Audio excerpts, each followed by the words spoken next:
Alright, Hollows. This one's going to be controversial. Today I'm ranking every modern From Software game from worst to best.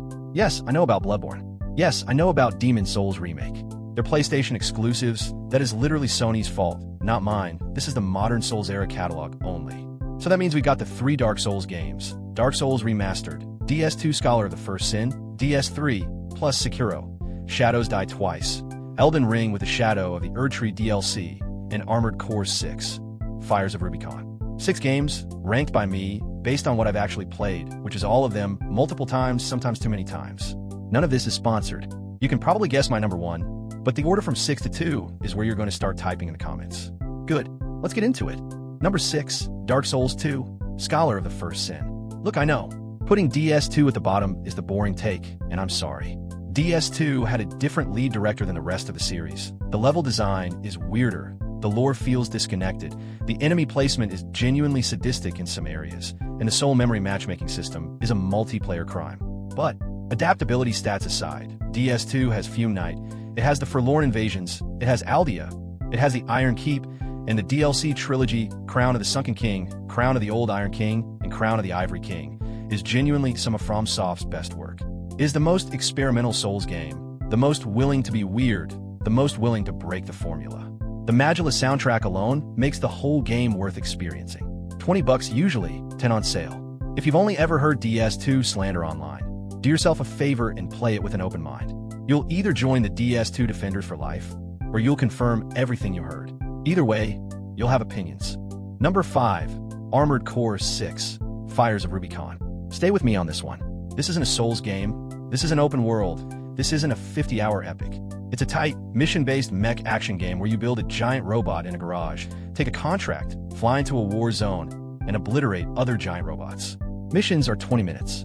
Bosses are bullet hell choreography. The build variety is unreal. You can run reverse-jointed legs with a quad laser cannon and zero-gravity boost. Swap it for a bipedal sniper kit with a plasma rifle. Swap that for tank treads with twin missile pods. All in the same campaign. Each mission lets you res-pack your entire loadout for free. The story is surprisingly good too. It has 3 endings, multiple new game plus runs, hidden bosses you can only access on second and third playthroughs, and a sense of corporate wartime despair that's basically FromSoft's signature at this point. The combat feels like a fighting game more than a third-person shooter, all about reading your opponent, breaking their stagger, and dumping your entire ammo pool in 2 seconds. If you bounced off Souls but love a good mech, this is the From game for you. $59. Worth every cent. Number 4, Dark Souls Remastered. The one that started all. The original Dark Souls is still the most cohesive world From Software has ever made. Lordran is one giant interconnected level. You go down through the depths in Blighttown, and somehow you end up back at Firelink Shrine, and the first time it happens it genuinely feels like the entire world just folded in on itself. No fast travel for the first half of the game. Every shortcut you unlock makes you feel like a genius. Every bonfire is a real reward. The combat is slower than the modern games. The camera is finicky. The second half of the game is rougher than the first. The Lost Izalith section is famously rushed, but the highs are unmatched. Aner Londo bathed in golden light. The painted world of Ariamus. Ornstein and Smuff. The Artorias of the Abyss DLC, which is one of the greatest expansion packs ever made for any game. This still makes me sad. If you have never played a Souls game, this is where to start. $40. You get a playthrough that will reshape your relationship with video games. Mandatory homework if you care about modern action RPGs. Number 3, Dark Souls 3. The most polished traditional Souls game ever made. DS3 took everything learned from Bloodborne, the speed, the aggression, the dodge and counter dance, and ported it back into the Souls framework. The result is fast, brutal, and absolutely dripping with melancholy from start to finish. Lothric is gorgeous. The architecture, the lighting, the sense of a world at the literal end of itself. The boss roster is stacked top to bottom. Pontiff Sulyvahn, Champion Gunder, Abyss Watchers, Pussaman Twice, Nameless King, Dancer of the Boreal Valley, Soulless Cinder. Every one of those is a banger fight. And then you get the DLCs, Ashes of Ariandel and the Ringed City, which are arguably the best content in the entire series.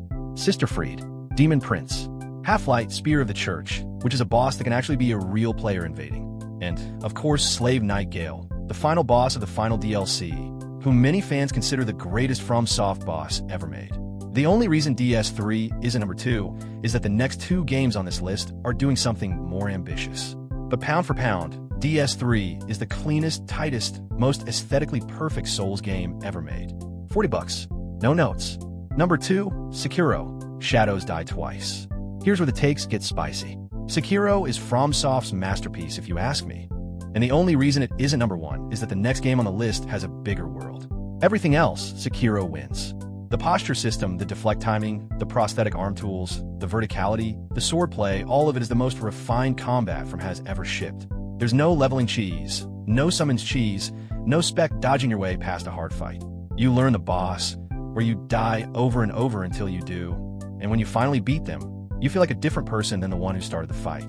The grappling hook turns combat into a three-dimensional puzzle. You could be on a rooftop and decide to drop in for a stealth death blow, or zip away to reset, or wait on a branch and watch the enemy patrol. Owl, Father, Genichiro, Guardian Ape, Sword Saint Ishin. These are some of the greatest one-on-one duels in any video game ever made. The story is also incredible. It's basically a Japanese folktale about loyalty and bloodlines and immortality, with a soundtrack that absolutely soars. 60 bucks. If you bounce off at the first hour, push through. Hour 10 is transcendent. Hour 20, you're a different gamer. And my number 1 modern FromSoft game is Elden Ring. I know, predictable pick. I don't care. It deserves it. Elden Ring took the FromSoft formula and exploded it into a massive open world with George R.R. Martin lore, over 100 unique bosses, and more secrets than you can find in 3 playthroughs. Stormvale, Caelid, with the red rot and the screaming birds. Leyndell, Royal Capital, Mountaintops of the Giants. The Halleck Tree, with the most punishing optional area in the entire game. Every region of the land between looks like a different game stitched together, and somehow it all coheres into one of the most awe-inspiring open worlds ever made. The build variety is the most generous from has ever been. You can be a strength colossal sword guy, a dex katana guy, a sorcery glass cannon, a faith dragon caster, a stealth dagger backstab build, a bleed bonk build. You can mix and match anything, and the game just rewards experimentation. And then Shadow of the Erdtree, the DLC, drops, and it's bigger than most full games, with arguably the best boss design from software has ever put on screen. Mesmer, Belvedred, Promise Consort Radon. The Shadow of the Erdtree DLC alone is worth the price of admission. 60 bucks for the base game, 40 for the DLC. That is the deal of the decade. Number 1, locked in. Don't fight me. Alright, that is the 6. I already know somebody is mad about Sekiro being 2 and not 1. I can feel it. I know somebody is mad about DS3 being 3. I know somebody is mad about DS2 being last, and someone else is mad it isn't lower. Drop your ranking in the comments. Drop your favorite from boss. Drop the one you bounced off. I read all of these and I argue with all of them. Bloodborne stays on PlayStation. Maybe one day. New countdown next week. Different genre. Same energy. Like the video if it helped. Subscribe for more. Neither of those things change my life, but they really do help the channel. Praise the sun. Take care of yourself. Drink some water. And I will see you in the very next one.